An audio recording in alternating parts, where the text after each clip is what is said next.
Good afternoon, everyone. Oh, that's really loud. We're going to call the meeting to order. Gentlemen? Guys good? Okay, we're going to call the meeting to order. Is there any disclosures of pecuniary interest? Seeing none, I'll move forward to scheduled items with the staff delegation with Ms. Ramsey.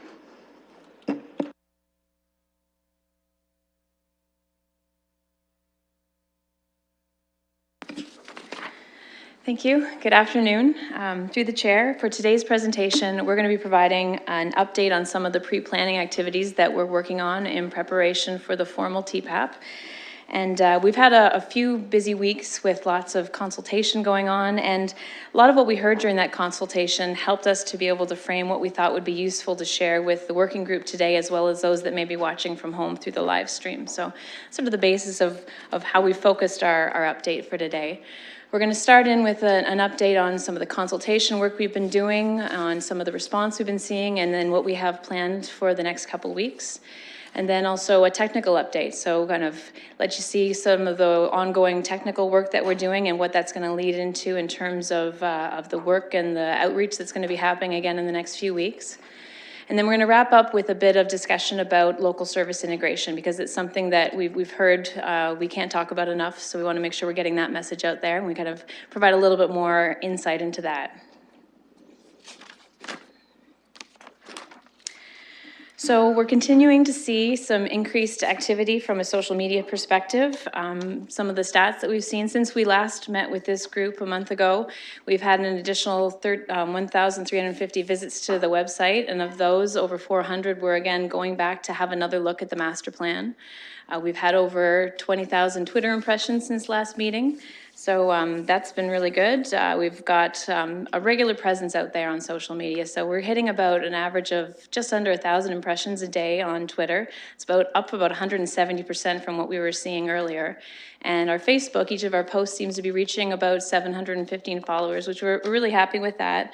And I think what we're seeing is some clear benefits to the dedicated resources that we've been putting on outreach to the community and trying to get the dialogue going again and keeping it going. So at our last working group meeting, we are just ahead of the completion of the 45-day public review period for the Rapid Transit Master Plan. We met on the 14th and it was concluding on the 18th. And so in the end, at the end of that public review period, there was 151 responses recorded, and we did get quite a surge of comments on the last few days after our meeting. So we've been working to respond to each of those. Our project team is actually working to prepare a summary of all of the comments received during those 45 days, as well as the responses, and we're going to be posting that to our website. So typically that will be included in our environmental project report at the TPAP process, but we thought it'd be worthwhile to let people see now what the comments were that we got back during that public review period. So it will be in the full report, but we're kind of give people a sampling of what we heard during the 45 days. Now, some of the comments that we received during the 45 days were written as objections to the Minister of Environment and Climate Change. And I think what happened was maybe some people mistook that public review period for an objection period. So again, we thought this might be a good opportunity to maybe clarify how the objection process works with the TPAP and when is the right time to be able to reach out for any objections if they have them. So just to give people some background, approval of the master plan, such as our Rapid Transit Master Plan, that approval authority rests with City Council. So the province doesn't have approval authority for master plans, and so there's not really an objection process for the master plans in Ontario. And this public review period that we had really wasn't an opportunity to object, but just to provide comment on the master plan as approved, so that we could take those comments and use those as we move forward into the next phase of the study. So, however, if we're going to implement the findings of a master plan, that does trigger additional works under the EA process. And so as part of that EA process, ours is following the transit project assessment process, which does include a 30-day public review period that follows the posting of the final environmental project report. And that's that 30-day objection period that happens at the end. So it's during that period that objections can be put forward to the minister, but they should outline the basis for why further study is required as it relates to matters of provincial importance. The city is going to, at the start of that 30-day formal public review period and objection period, provide detailed instructions to the public on how they can submit objections and what the process should look like. So we did review in our last meeting some of those matters of provincial importance. I'm not going to go through them all in detail, but essentially matters relating to natural heritage, hydrology, cultural heritage, archaeology, and constitutionally protected Aboriginal and treaty rights. Those are the areas of concern that people can submit an objection in writing to the Minister of the Environment during that 30-day period. Interested people that want to know more about that TPAP process, there is a guide online, and there's a link to that at our SHIFT website if people want to learn more about TPAP and how that process works. So last week was our Stakeholder Week. We had a really busy week. We hosted 11 sessions over 5 days. So we were able to meet with each of our identified formal stakeholder groups that we created through our consultation and engagement plan. We were able to meet with emergency services. So we had together fire, police, EMS, and corporate security to talk about the process going forward and how we're going to be engaging them over the next couple months to review alternatives. And we also had a number of individual stakeholder meetings. So we had a very busy week. We pretty much were in meetings all of last week, and it was great, some of the feedback and the conversations that we were able to start. Some of the things that we talked about, we reviewed the study process to date and highlighted the approved Rapid Transit Master Plan, going through some of the elements of that. And we also walked each of the stakeholders through the plan for the next phases of the study. So our goal for last week's meetings was to really bring all of our varied stakeholders up to speed so that we're all on the same page with where we are in the process and what our expectations are going forward. Because we want us to have a clear and common understanding of how we're going to go forward with evaluating design alternatives in the coming weeks. So we really didn't have new information to share with the groups, but we were just making sure that we're all on the same page and that when we come together in a few weeks, we'll be able to move forward and really be fruitful in our discussions. So what we heard when we met with those different groups, we had a lot of questions and comments about transit operations, accessibility, traffic impacts, and even just some questions about like key elements of the BRT system that we maybe haven't been talking about for a while. We've been focusing on the routes for the last little bit. And so going forward, we thought that based on those questions, we take some time today with this presentation to review some of those key elements that we maybe haven't talked about in a bit and kind of refresh ourselves on what are some of those key elements that we're going to be looking for when we evaluate alternatives in the next step. So I have a few slides just kind of highlighting some of those core principles about what the BRT system will look like. So one aspect is the rapid transit vehicles, and help people kind of maybe picture what we're talking about when we're looking at certain kinds of vehicles. So these the buses that we'll be looking at will be modern. They'll have high capacity. They're going to be very accessible with low floors and with station ramps that will ramp up to be able to be almost at grade for people with strollers, wheelchairs, other accessibility needs. They'll be bicycle friendly. The intent is to have comfortable buses that have enhanced passenger amenities on site as well as at the stations. And we'll also be looking at the potential for electric buses. I think we talked last week about how there's the Q-Trick group is doing a review of clean diesel versus electric for us. And so that's ongoing. The picture that's at the bottom of the slide is from a system that's being implemented in Winnipeg, so cold weather climate. And the bar that you see coming out, that's actually a charging station for an electric bus. It's kind of an interesting shot. For corridor design, kind of coming back to some of those first principles about why we're proposing dedicated lanes, and they really provide that assurance of reliable service.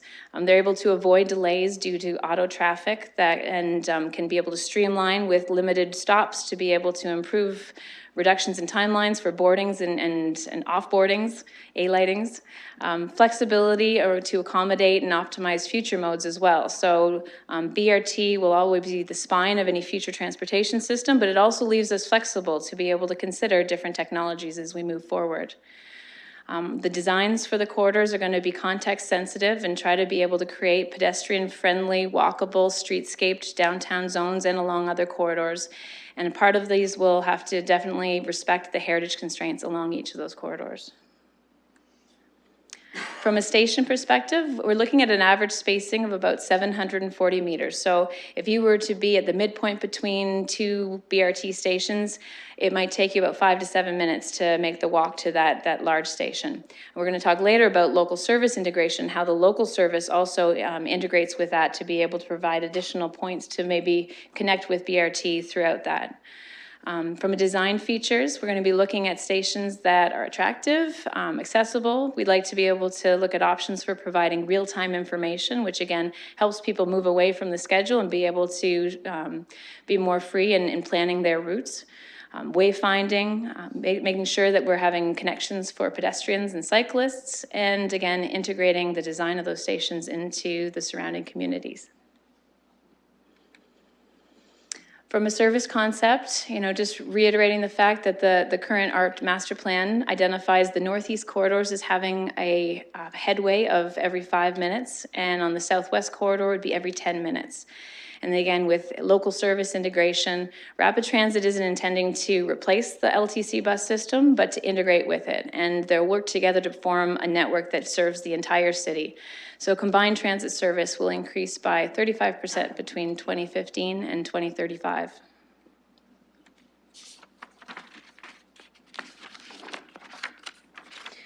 For some of our upcoming events that we have planned, we're continuing to have ongoing meetings with individual property owners and stakeholders. We tried to hit some of those key ones during last week's sessions, but we're meeting with tons of people over the next few weeks. So we're pretty much a few meetings every week trying to get one-on-one opportunities to talk about potential property impacts and how we might mitigate that as we review design alternatives going forward.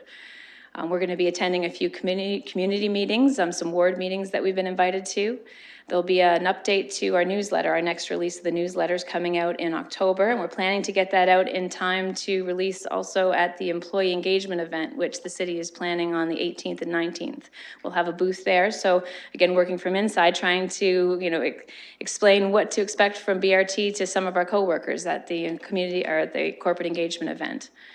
We're going to be attending some of the municipal advisory committees that when we met with them last week, asked us to come back and share some of the things we talked about with their full groups. And we also have a couple workshops planned. We have a heritage workshop, which is going to be with some of the members of Latch and other members of the community that have an interest from a heritage perspective.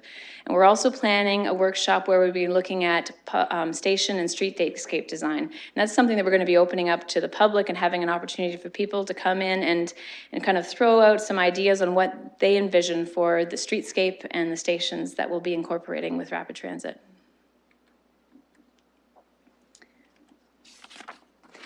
So from a technical update, we've got a lot of work that's ongoing. Some of the things that are already happening now or have happened already is we've been out to survey the corridors, update our survey information.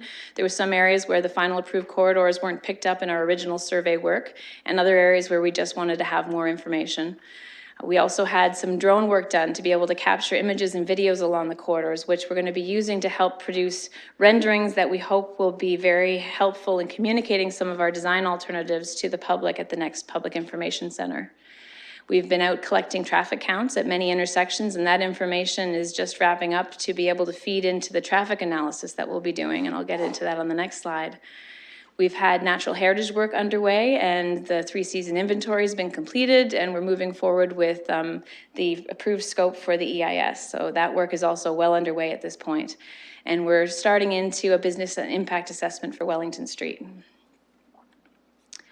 Additional work that we're going to be starting into in the coming weeks, we're just getting into this now, is updated archaeological assessments. So again, we're taking some certain areas of the corridors to a level 2 or a stage 2 archaeological assessment where there was an indication of higher potential.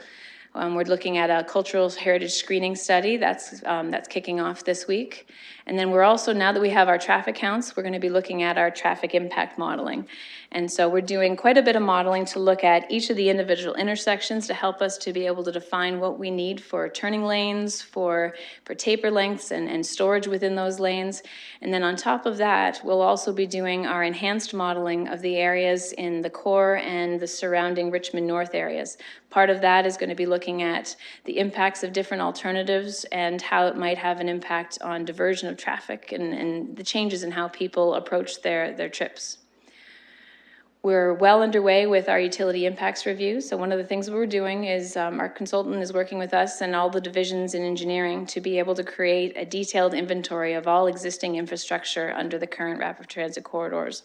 And we'll be working through that to assess the condition, the capacity, and whether there's any conflicts with some of that infrastructure to come up with a complete list of what infrastructure is going to need to be changed, relocated during the work that we're doing for rapid transit so that we can better coordinate those from both a construction and a financing perspective.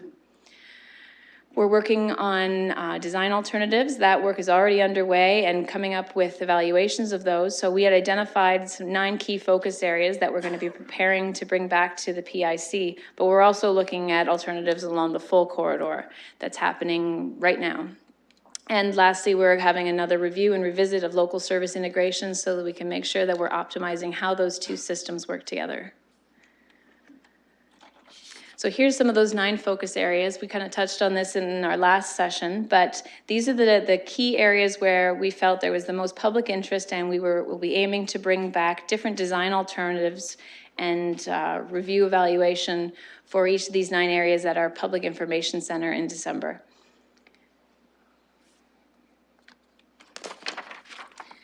To give you a bit of an insight into some of the evaluation criteria that we're using, we've developed kind of 5 core buckets of how we're evaluating: community building and revitalization, transportation capacity and mobility, ease of implementation and operational viability, impacts to natural environment and climate change, and also economic development and city building.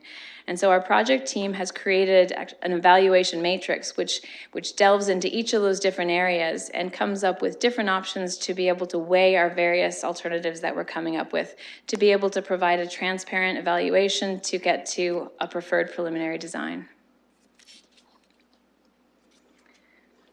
The public is going to have an opportunity to comment on and provide input through for each of these evaluation criteria through our upcoming PIC plan for December.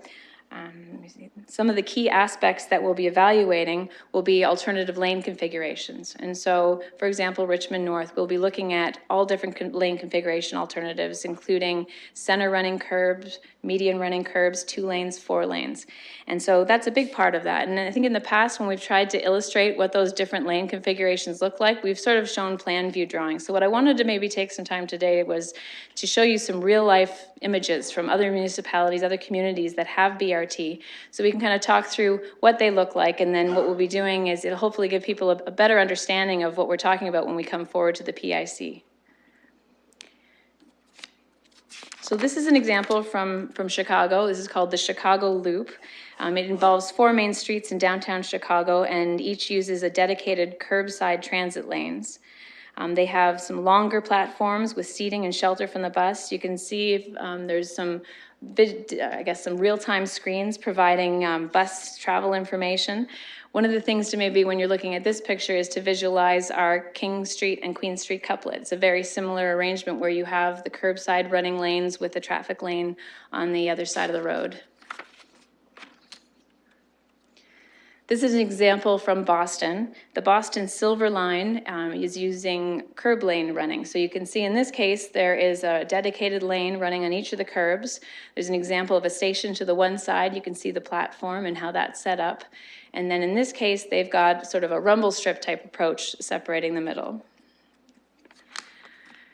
Here's an example from Cleveland. This is a median running BRT lane. So we're looking at it from the one side. There's another dedicated lane and traffic lane on the far side of that station as well. And so in this case, you can see how there'll be an intersection signal or a signal at the intersection, and that's how pedestrians can have protected ability to travel to the center point and then access the stop depending on which direction that they're traveling in.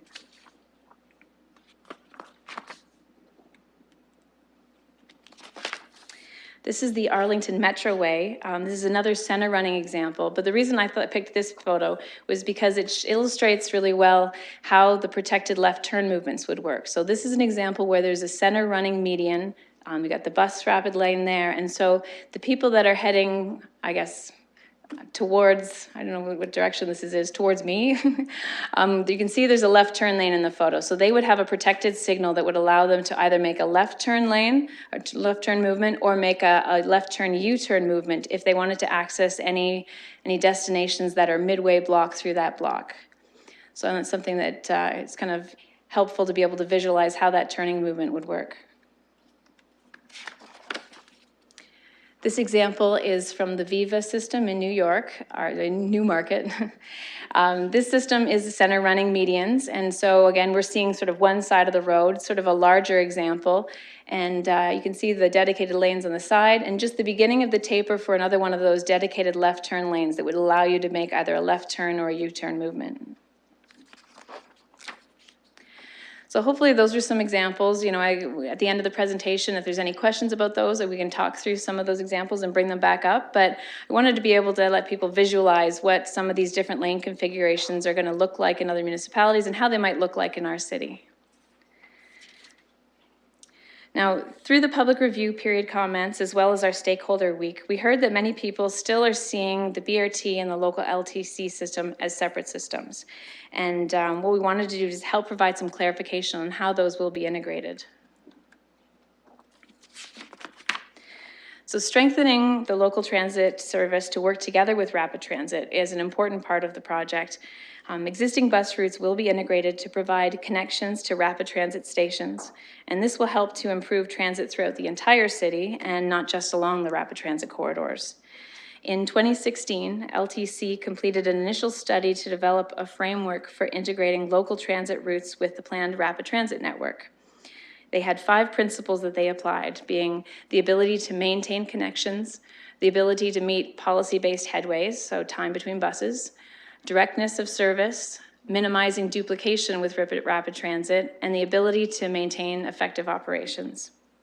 So while the rapid transit network has changed since that time, the framework remains the same, and those 5 principles were applied to each of the proposed 2019 routes and service levels to create the recommended 2035 network, which has an integrated system with a rapid transit network.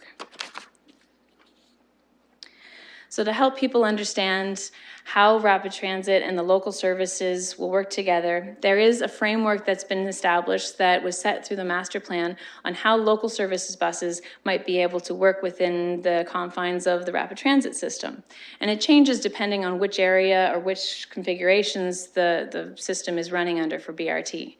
So for example, on King Street in Queens, right out in Wellington, that kind of downtown central loop, the local buses will use the BRT lanes, but they'll only stop at BRT stations when they're using those lanes. Another example would be outside of the downtown core. Local buses can connect with BRT stations via the cross streets. And then, so I guess if you've got the longitudinal run of the BRT system, the local service can loop in rather than necessarily parallel that system. On 6-lane roads with dedicated BRT lanes, the local buses would be able to use the curb lane in mixed traffic with more frequent stops than the BRT would provide. And then on 4-lane roads with dedicated BRT, the local buses would be able to use short sections of the BRT lanes. And when they're using those lanes, they would only stop at the BRT stations. So there's an opportunity where those local buses can, when it makes sense, use the BRT lanes, stopping at those stations so they're not providing a hindrance to the reliability of the BRT buses, but also use mixed traffic when appropriate as well. So the LTC integration framework strategy included a map of what the conventional transit routes might look like in 2035. So it should be noted that these focus on recommendations and evaluations to integrate the conventional system with a rapid transit system. And LTC will continue to undertake strategic reviews every 5 years and more detailed annual service plans to address capacity and schedule adherence. So this is one picture of what the future might look like with that integration, and there'll be adjustments made along the way as we go. So in terms of next steps, as I mentioned, we are working on a lot of technical work right now. We're continuing to advance our traffic analysis, work with the natural environment, cultural heritage and archaeological work, the utilities. We're assessing what we need to do from that perspective, as well as stormwater, coming up with an overall stormwater strategy for the BRT network. And lots of other detailed work. And all of that is feeding into the development of alternative designs, which will be able to bring forward, evaluate, make technical recommendations. And then our next step is to reconvene our stakeholders that we met with last week to first give them a chance to provide comment and feedback on the alternatives and the evaluation criteria that we've applied. And then we're hoping that based on their feedback, we can make some adjustments as necessary and present that same information then to the public at the PIC number 5, which is planned for December. So in context, visually, we're in October right now, and then we were trying to get through that pre-planning activities by March so that we have a notice of commencement for the draft EPR in March of next year.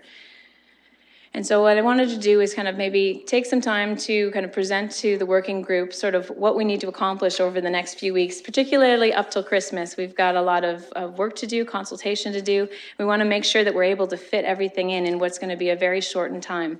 So what I wanted to offer as the last slide was a timeline of what basically the rest of the year looks like. So we can see, we're going to make sure we can hit each of those marks and we don't lose ground.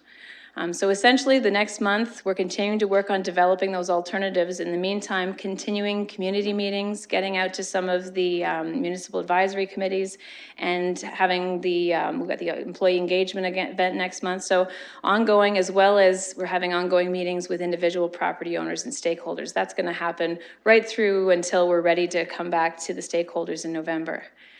But some of the key things we've got, so the week of November 6th is when we have our Heritage Workshop planned. The following week is when we're planning our Public Station and Streetscape Workshop. And then following that is when we plan to be coming back to the stakeholders for Stakeholder Week Part 2. So that week of November 20th, we anticipate we'll have most of those groups all back in. Some of the individual meetings that we had, we'll kind of do as we can over the next few weeks, so we're not getting ourselves into a bottleneck from a meeting perspective.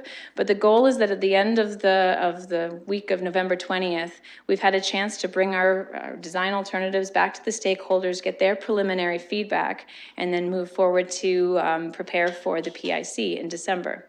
And what we wanted to propose, our next Rapid Transit Working Group meeting is currently scheduled for December 14th. But what that happens is, in order for us to come back to this group prior to going to the PIC, we're pushing ourselves awfully close to the holidays. And so what we wanted to propose is that we look to potentially reschedule the working group meeting 1 week forward, and then use the time that we reserved for this to be able to fit in that public information center. And the goal isn't to have one meeting. We're looking for a series of meetings offering different times and locations that people can come out, probably over the course of 2 to 3 days. And that's what we'd like to be able to fit in for that week of December 11th. So I think that's kind of where we're at. I think I'm going to end it there and allow time for some discussion of some of the things that we brought forward today, and then maybe open it up to talk about how we move through the next steps for the rest of the year. Thank you. Thank you, Ms. Ramsey. That was a great report. I'll take questions. I'll start from my left and work my way down. So, Councillor Usher. Well, thank you, Madam Chair, and thank you very much for the presentation. I know that it was fast, but there's a lot of stuff in there, even if we still have time to absorb it. So, I have a few quick questions. I want to make sure that I understand. We still have a couple of community meetings next week or the following week, right? Where the community can still be engaged. Can you just address that quickly? Yes, sorry, we do have an additional meeting on November 9th of the working group. And what we were thinking about bringing back to you for that meeting was actually the alternatives for the Richmond corridor. So essentially at that point, we'll have our alternatives, we'll have some of the preliminary analysis and evaluation criteria worked through. And we thought it might be a good thing to be able to bring it forward as a first step and kind of work through one specific example. And so that was the one we were going to propose, not without any technical recommendations at that point, just lay out the different alternatives for Richmond and get some early feedback on that. Okay. Another quick one is that at the beginning you said that there's an average of about 740 meters apart from stations, which would take about 5 to 7 minutes either way from midpoint to walk. Will there be any transit buses in between there that they could take, or you don't know that yet? Because a lot of people are telling me, not for me, but some people are saying, 5 to 7 minutes, that's a long way to walk. Can you just give me a little bit more detail on that if you know it? Sure, I'll pass that over to Kelly to answer. Through you, Madam Chair. It will depend on the location. So in areas where we're running center lane, there could be local transit running curbside that could be having more frequent stops than what the rapid transit is. So it's really going to depend on the location, but there will certainly be rapid transit buses in the areas surrounding the corridors. My two more quick questions with respect to shared lanes. I was of the impression that the rapid transit buses would be moving much faster than the local buses. So how would you work that on shared lanes?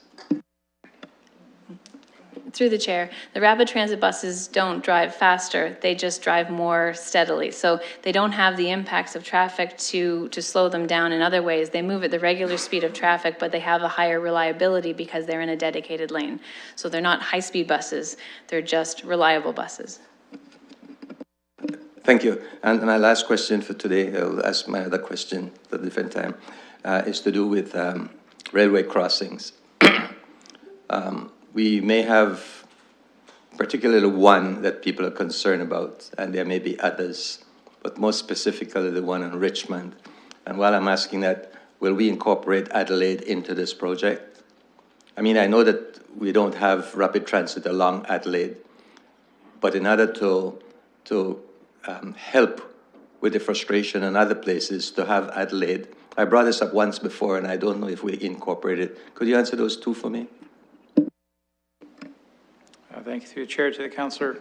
The Adelaide grade separation is a separate project in terms of the environmental assessment, and we're working through that. We'll be coming back to council either late this year or early next year with recommendations for that. In terms of the implementation, I believe we've always said that it's a key integral component of SHIFT, that it has to be built either in parallel or potentially even before the North Corridor being built. So that provides that reliability for the north-south traffic in terms of railway grade separation. So our message hasn't changed. It is still an integral component of the rapid transit system. Thanks, Madam Chair. Councillor Park?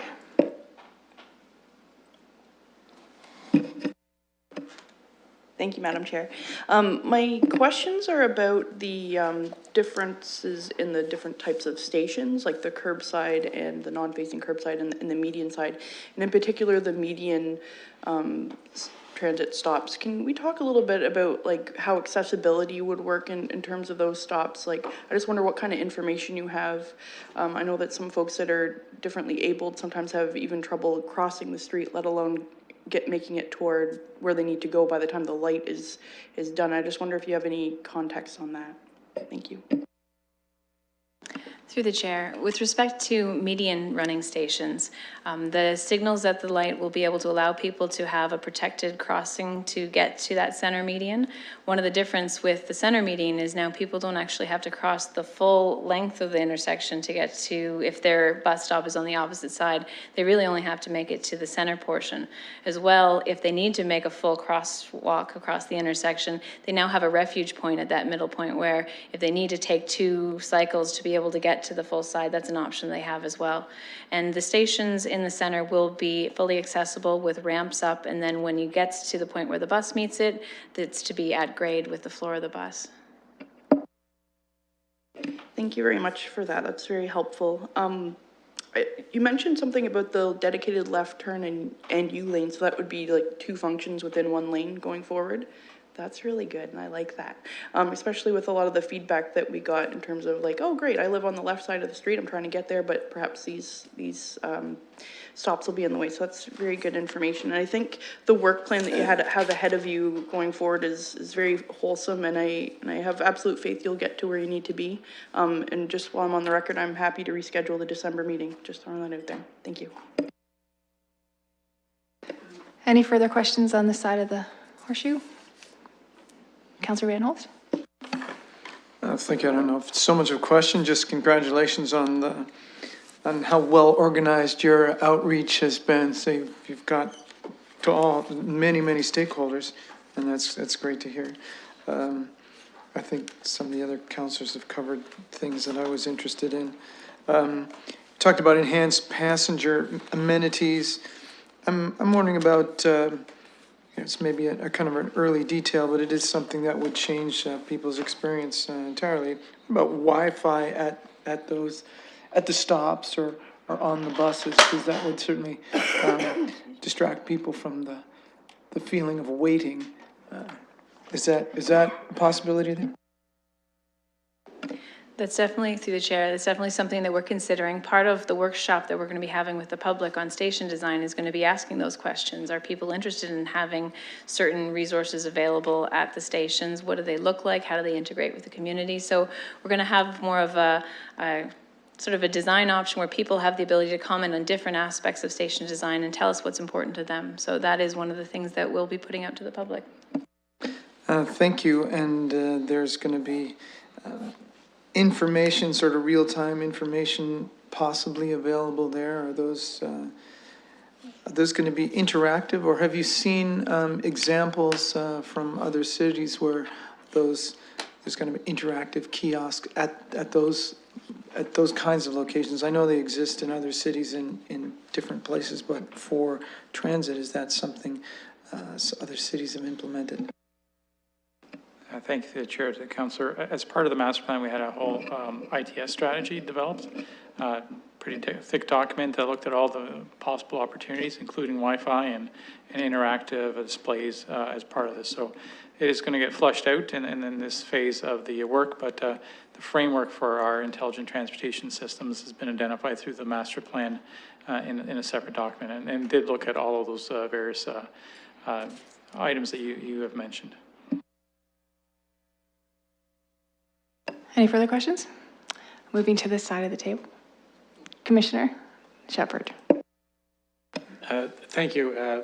Through you, Madam Chair, I wanted a little bit more explanation, if you could, please, about the concept of context-sensitive designs. And does that mean that stations may be different throughout the different neighborhoods or in different environments? I'd just like to understand. I guess I'd always envisioned that all the stations would look and feel exactly the same. Through the chair, the intent is to come up with a standard typology for stations, but leave the opportunity for, I guess, customization depending on the neighborhood or the area. So we might see customizations around Fanshawe that would kind of tie into that as a transit village as an endpoint. So things like that. We want to be able to have some consistency so you recognize that it's a rapid transit station, but also be able to find ways of integrating it in the community surrounding. I love that answer. I like the opportunity to customize and help a neighborhood be a neighborhood. The other question I had was, please, could you give me a couple examples from the 6 identified sites where you're doing natural heritage work and potentially EIS? I can't envision off the top of my head where we might have such significant natural heritage impacts. Through the chair to the Commissioner, areas such as any place where we're crossing the river itself. So we've undertaken the Four Seasons inventories on the North and South Thames at Wellington, on Richmond, down at the Forks related to the crossing on Queen Street. So there is some areas where there is environmental potential impacts. And my final is more just congratulations. I think that you're aimed to be able to circle back to your circle of stakeholders before you go to the final public information center. I think is pretty smart, and it makes an aggressive timeline. But I think it's a great idea. So congratulations. Any further questions? Go ahead. I'll keep it brief. Just, can we go to the slide that has the 9 priority points, if you don't mind?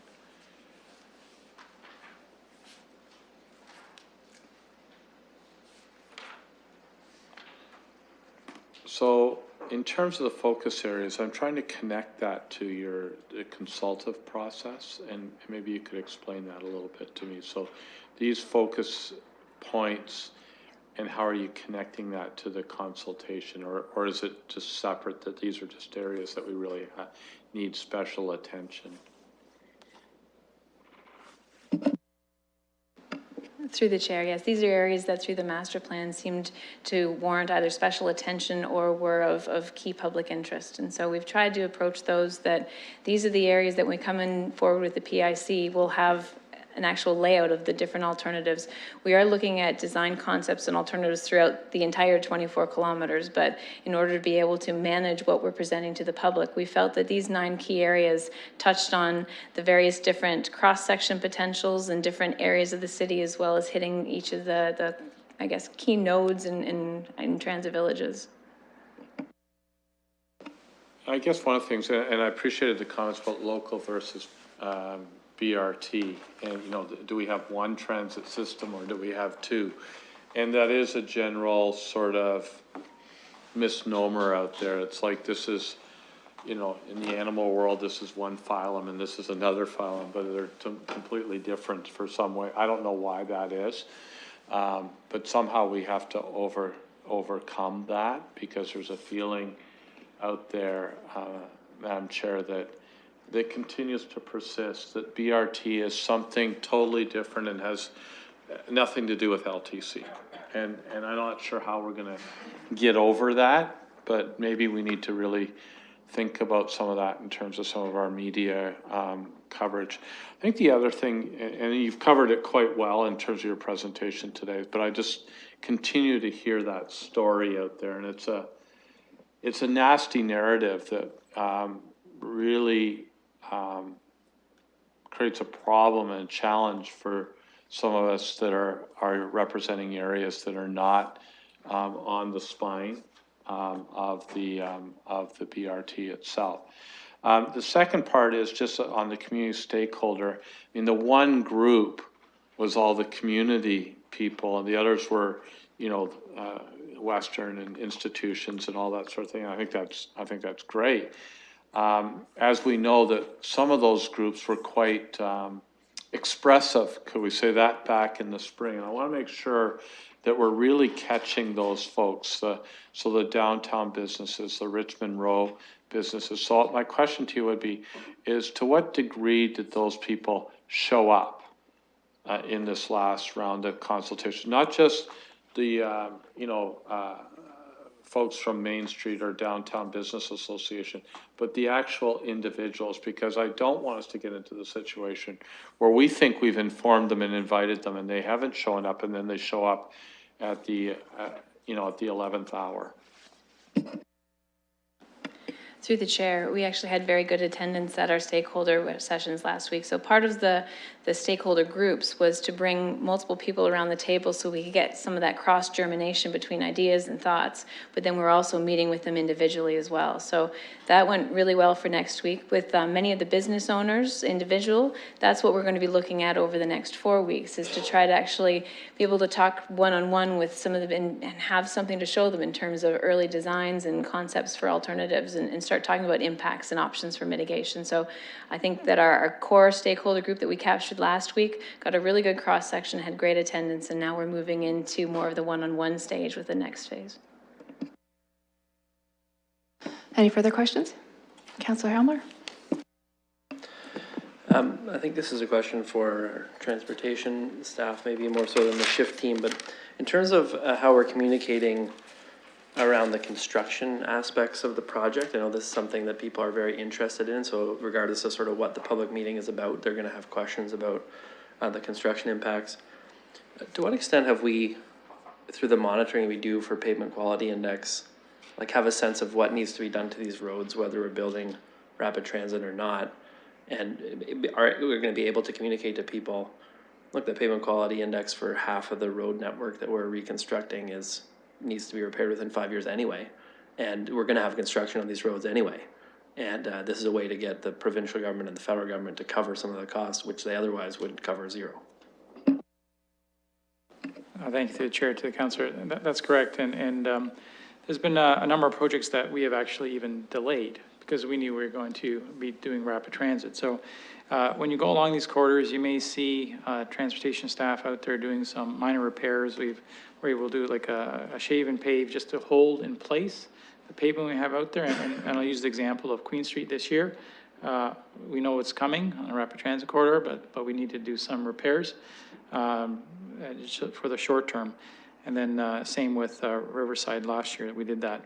There's corridors along Wellington where we are holding off making any major repairs because we know this is coming, and you don't want to spend good money after bad. So we have a very good idea of what needs to get done along these corridors in the next 5 to 10 years.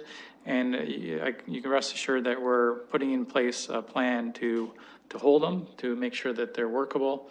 But there's also projects that we're going to be moving forward in terms of ahead of the rapid transit.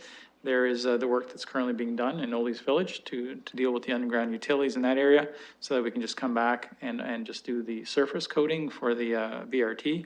That was planned. It's been scheduled like that. We have to get out of the way of some of the larger pipes.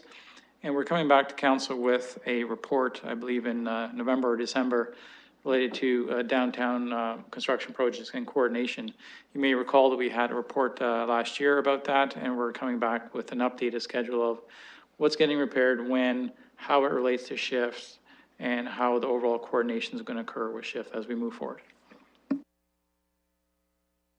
Just a brief follow-up, that's helpful. I guess what I'm looking for as a way to, even if I can communicate it myself to people, is of this 24-kilometer network, you know, sort of what the pavement quality index is, what percentage of that network needs to be reconstructed within 5 to 10 years, within 1 to 5 years. Because just glancing at it, it looks like a lot, big sections of Wellington, big sections of Richmond, some sections of King, Highbury, like this, it's not small little parts. And, you know, those costs are very significant to do, even just to do regular reconstruction, let alone any other work that would need to be done. So if we get a sense of if it's 40% of the network, I think that's a very easy thing to communicate to people, and that's what I'm wondering if in time for the PIC that kind of information would be available. The reason I'm asking is because that monitoring, I know we did the 2-year monitoring to sort of sample the whole road network. I just don't know where that's at and whether we've done those streets. Through the chair, to the councillor, we do half the city every year. So it's been quite up to date that we can very quickly produce a map, and we'll present that at the next meeting of this group so that you have that information. Any further questions? Councillor Park? Thank you, Madam Chair. I don't want to get into the details with my question. I just more so want to know about timing. And there's like 2 big things about this project that we haven't really hammered down, and that's how we're going to navigate throughout the university campus, and also how we're going to operate the system, who's going to be operating that system. And again, I don't want to get into the details, but I kind of want to have a better idea of when council and ultimately the Rapid Transit Implementation Working Group will be discussing that and making decisions going forward. Okay, I'm going to try to answer those 2 questions. In terms of Western, we're having ongoing dialogue with them, both on the list of issues that they had raised with us, as well as the current design. So we've met with them as part of the larger group. We had a one-on-one meeting with them, getting into the nitty-gritties of the actual design itself. Once we come back, we'll probably come back to council, or this group and council as part of the PIC with design options as we go through there. At this point, I don't have a timeline on coming back on their list of issues, but that is something that we are working through with them. The second question was related to delivery of the system itself. That really is going to depend on your delivery model. I think, to be honest, we weren't really planning on having that discussion in the short term. Looking at the various service delivery models, you may recall that we are going to be hiring Infrastructure Ontario to do a service delivery alternative review for us, and we'll be coming back to council with that probably in December to retain them. And our goal is to run that through that review and then present the information to you for information and decision at that point. Councillor Van Holst. Thank you, Madam Chair. My question through you to staff is about the modeling. So it's exciting that we're going to be doing something like that. I'm wondering what extent of modeling we have available for the PIC. Of course, people are concerned about the traffic impacts. The big fear is that if we take a lane or the buses would gridlock the city somehow, but we'll have enough, we should be able to see into that and maybe plan some alternatives. To what degree will that fear be allayed with the modeling that we'll have at that point? Through the chair, we intend for the PIC to be able to present the modeling that we have from both the system, which is going to help determine what the where we need turn lanes and what the storage requirements are of those, and then on top of that, that higher modeling order that we're going to be doing at the Richmond North and downtown core area. And some of the outputs of that modeling is actual visualizations of what it looks. So there'll be videos that will demonstrate what it'll look like based on the various alternatives that are being proposed. So we want to be able to let people really kind of see what the impacts of the different lane configurations will be.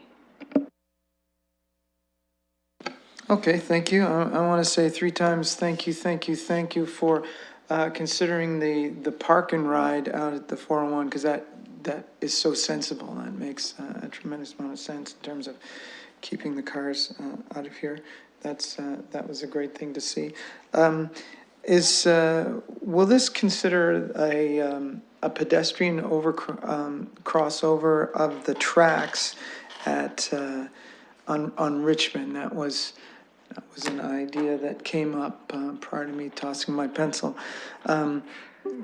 Where I know we've considered having the buses, if they encounter a train, could drop their passengers, turn around, and act like the bus going in the other direction. But there was some talk of having a crossover there for pedestrians. So that would speed that up. Somebody would just, if there was a train, the pedestrians get off, cross over, get on the other buses which turn around and go. Is that considered in the circle number 3? Through the chair to Councillor, at this point, we weren't looking at a pedestrian crossover at that location. To have the system perfectly work, that there's a bus on one side, a bus on the other side, and people are just going to walk over, your delay is probably over by the time you get the buses in place to do that sort of shuttle service. So at this time, we weren't really looking at a pedestrian crossover of the CP line there. Councillor Usher? I don't know if this question is needed, but Jenny talked about moving the December meeting from the 7th to the 14th. Did we all agree on the 7th already? So we have to make a motion to move to the 14th? We'd make a motion to move to the 4th. That's the date of the new meeting. But she's asking for the meeting to be advanced to the 14th, isn't it? Or to the 11th? To the 11th, maybe?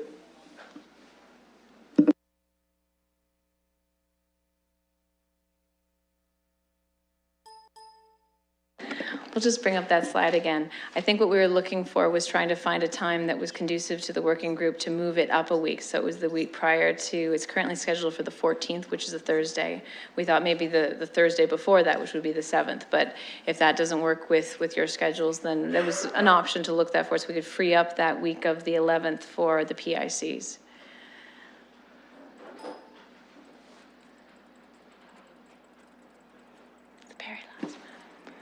I think what we'll do is we'll have the clerk send out a notice to everyone, and we'll just find the most convenient date for the majority, okay? Does that work for everyone? Okay. If there's no further questions, okay, can I have a mover and a seconder to file this? Councillor Hubert, seconded by Councillor Usher. Thank you, gentlemen. All in favor?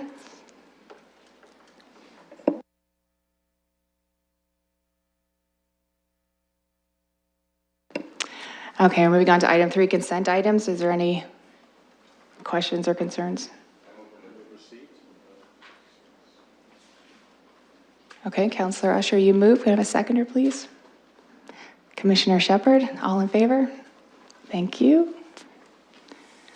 Moving on to item number 4, any items for discussion? Okay, I see none. Any deferred matters or additional business for item number 5? No? Okay, you heard the man. We're going to move to adjournment. Councillor Usher, and can I have a seconder, please? Councillor Helmer. Just a reminder that the meeting, the next meeting will be November 9th. Thank you. All in favor? We're good.